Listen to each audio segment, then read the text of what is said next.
Hello guys, let's make icing, and it's butter icing together with you guys from scratch. So the first ingredient is sugar, and since I didn't have any icing sugar, guys, guess what I did? I took my mixer and I just whipped that up and made icing sugar.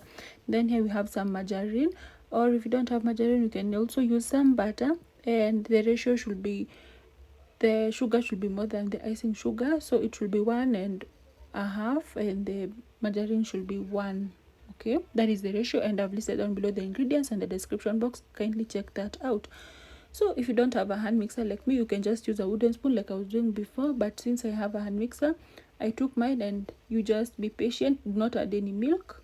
And look at that, we've made our homemade icing, guys. And this was my chocolate cake which I iced, guys, and I've already done it as a video, and I've already let the video out. So if you are interested in making the black forest cake, kindly check that video out. And there we've just added food color so that we can put some writings on it. And as you can see, you can just